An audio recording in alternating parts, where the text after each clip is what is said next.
Kim Pao, hindi bubuwagin ng ABS-CBN. Nasabi na nga na ito lang, handang-handa na sa June 18. Kasi may mga chika na parang, the last time kasi na may nakausap akong taga-ABS, sabi nila, nung nagpumirma ng kontrata si Paolo Avellino sa cute-cute ito, from, Carlos Miguel. Carlos Miguel. Yes. Para sinasabi nila na may ibang project na gagawin si Paolo Avellino. Pero sabi nung kausap ko nung, sa advanced screening ng Father of the Sins, sabi, bubuwagin ba ang Kim Pao? Hindi, no? Walang planong buwagin yan. Yun lang so far. Sabi nga nung kausap ko, phenomenal ito naman,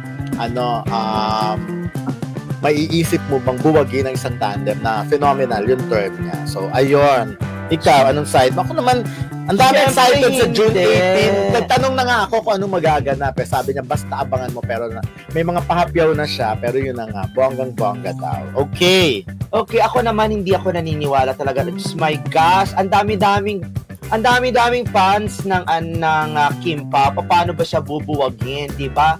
Parang, kung hindi ang bubuwagin, parang forever na yan eh. Di ba? Parang katulad ng mga Perla Adea and Robin Mayari.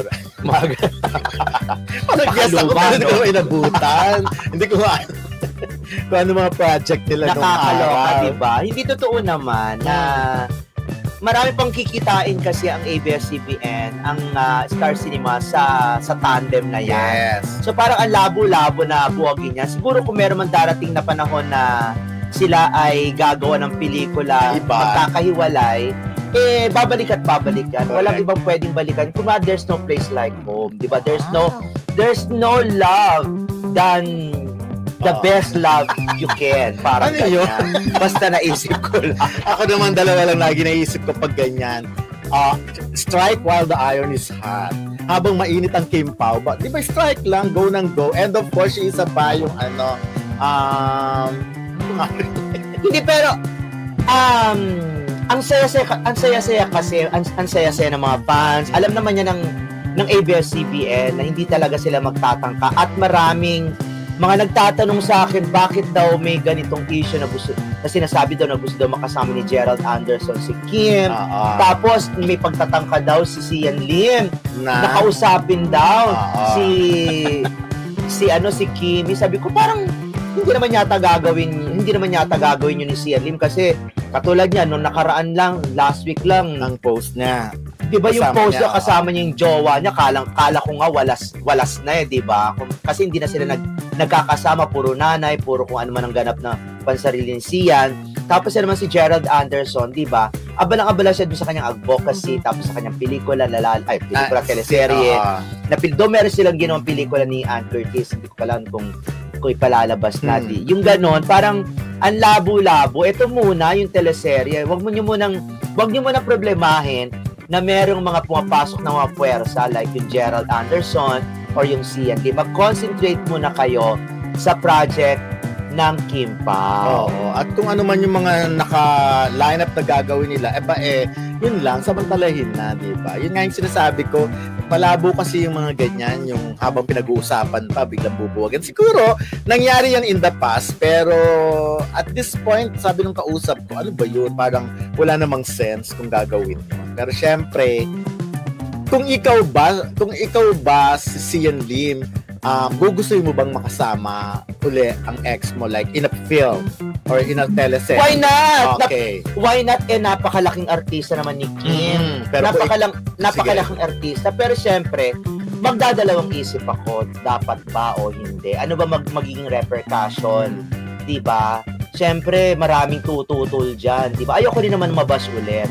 Mga ganon. And for sure, bago pa matuloy yung project na yan or kahit may idea na project na yan, tinututulan na yan ng Kim Pao at kahit ng mga solid ng Kim Chiu. Kasi syempre, ang haba nung masakit para sa kanila yung nangyari kay Kim. Correct.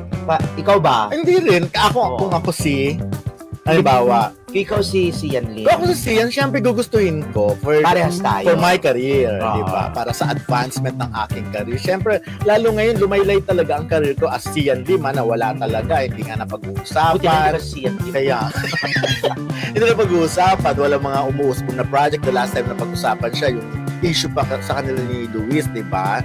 Anyways, ako naman si Luis de los Reyes, kasi yes, Luis Gonzaga, Luis de los Reyes, yun nga. At kung ako naman si, of course, para kung career move, of course, gugustuhin ko yun bilang siyan. Pero ako naman kay Kim Chun now, nabuhay na ako nang wala ka. Why?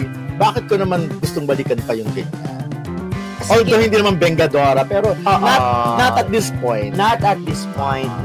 Parang yung kay Catherine at kay Daniel, hindi mo na sila pwedeng magsama kasi nga syempre, di ba, medyo mainit-init pa. Though lumamlam na, di ba, yung bangis ng mga bashing sa kanila, pero hindi pa ngayon. At parang hindi ko pa yata gustong makitang magkahiwalay itong dalawang ito. For sure, ang dami-dami pa nilang gagawin. Kasi sila mismo hindi naman gusto maghiwalay. Tsaka hindi pa nga na-explore diba? Yung bagay eh. Parang ngayon pala nagsisimula yung tamis ng kanilang relasyon. Na paghihiwalayin ka agad. Huwag kayong madilusion dahil sa may mga ganyan. Kayo naman napaka-apektado nyo. May mga ganyan lang konting mga pakurot lang sa inyo, di ba? Umaray na kayo ng bonggang-bongga, wag muna. Hindi, wag. Hindi, masyado lang silang protective sa mga ganyang bagay. Kaya lang, di ba, sobrang protective ko ano naiisip eh. Anyways, ang dami nagsabi, di ba, nakita si Kim Chiu na nag-host ng Pinoy Big Brother last Saturday. Ang chika doon, may mga nakasilip daw. Si Paolo Abilino raw ang naghatid kay Kim. Chika lang to binabasa ko lang yung maraming mga messages. Pero itong mga personal messages kasi ng iba, hindi ko naman babanggitin kung sino yung nagsasabi. Bukod kasi doon, siguro mga 3 tao na yung nagsabi sa akin doon na parang nakita nila si Pao sa loob ng sasakyan na naghatid. Pero anyway, kung ihatid naman, hindi naman siguro big deal na yon. I'm sure lagi namang nangyayari yun. At saka, parang ang ganda lang, di ba? Yung mga ini-illusion yung magkakatuluyan, yung mga pinapangarap yung mga eksena nasa likod ng camera, nangyayari sa buhay ng buhay. Yung mga ganon. Wag nyo na lang lagyan ng negativity kung nakita man sa loob ng sasakyan, kung hindi man kasama, di ba? Wag nyo na lagyan ng negativity. Again, sinasabi ko at sinasabi ni Dondon, irespeto natin ang privacy nitong dalawang to. Dahil hindi naman talaga all out na dapat ibulat-lat nila kung ano man ang meron sa kanila. Kumbaga parang nakahiwalay ang kanilang karera bilang magka-love team at nakahiwalay din naman ang kanilang ang kanilang relasyon sa likod ng camera. At kung meron man tayo nakikitang magkasama sila sa gym, yun yung parang isinishare, ito yung pwede nilang i-share, ibahagi sa kanila. Kasi di ba meron ding nagsabi na nag-date na rin sila, di ba? Nag-date sila pero hindi nila pinag-post. Di ba in-announce din yung natin? Mga ganon. So, yung mga ganong parte ng pribado sa buhay ng Kim Pao bilang magkarelasyon, kumbaga, intindihin na natin at wag na natin kalkalin or something. Kung katulad yung pinag-usapan natin last week, kung merong mang nakakakuha ng picture sa kanila, ng palihim, di okay lang naman yung basta hindi masama. Basta walang intensyon na guluhin, walang intensyon, yung litrato na yung post na yun, kung sino man mag-post, walang intensyon intrigahin, walang intensyon bigyan ng mali siya, or walang intensyon na wasakin or something, or bigyan ng kung ano-ano mang issue. Ako siguro kung very private talaga, like nasa resort nga, at hindi naman for public consumption yon, talagang sana wag naman. Pero kung nasa labas naman, nakikita naman sila sa lang nag-gym, nasa tumatakbo, nasa kahit minsan nasa restaurant, you cannot avoid it nakikita kayo Ang gawin nyo, mabait naman itong dalawang ito Magpaalam. Magpaalam kayo, approach. So, pwede po ba magpakuha pwede po ba namin kayong kuha ng picture, ganyan. Pag hindi pumayag, wag niyong kunan, pero kung matigas ang ulo niyo at kunan niyo, di okay lang. Sa June 18 na ang media announcement ng bagong teleserye ni Paolo Abilino at Kim Chiu. Matatandaang noong June 9 ay kinumpirma ng ABS-CBN ang pagbabalik teleserye ni Paolo kasabay ng announcement ng pagiging official artist niya ng kanilang management division. Nitong Huwebes ay maraming Kim Pao fans ang natuwa at na-excite sa clip na nilabas ng Dreamscape Entertainment sa social media. Steady na nakatutok sa kisame at mga ilaw pero maririnig ang boses ni Kim Chiu at Paolo Abilino na nag-uusap.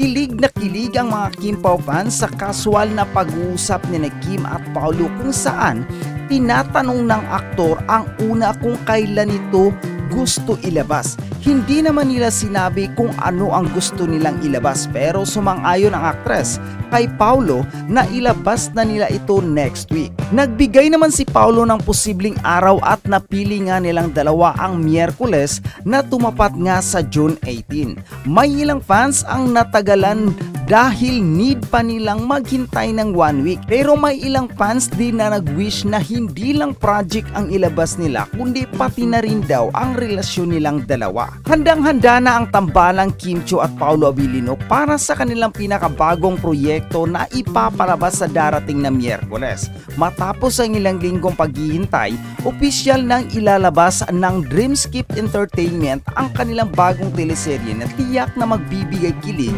at saya sa kanilang mga tagahanga. Ang Kim Pao ay unang nagsasama sa mga teleseryeng Lindang at ang Philippine adaptation na What's Wrong with Secretary Kim na parehong ipinapalabas sa View at ABS-CBN. Ang kanilang magandang samahan at chemistry sa mga proyekto ay nagbigay daan sa kanilang muling pagsasama sa isang bagong teleserye. Samantala, ang kanilang pinakabagong proyekto, ang pelikulang My Love Will Make You Disappear, ay ipinapalabas sa mga sinehan noong March 26, 2025. Ang pelikula ay isang romantic comedy na idinirect ni Chad Vidanes at ipinapamahagi ng Star Cinema. Ang pelikula ay tumatalakay sa kwento ng isang babaeng naniniwalang may sumpa siyang nagiging dahilan ng pagkawala ng kanyang mga mahal sa buhay at ang kanyang landlord na nais ding mawala. Ang pelikula ay naging matagumpay sa takilya, kumita ng mahigit 173 million pesos sa buong mundo. Ang mga tagahanga ng Kim Pao ay sabik na naghihintay sa kanilang bagong proyekto at umaasang muling mapapalakas ang kanilang tambalan sa telebisyon.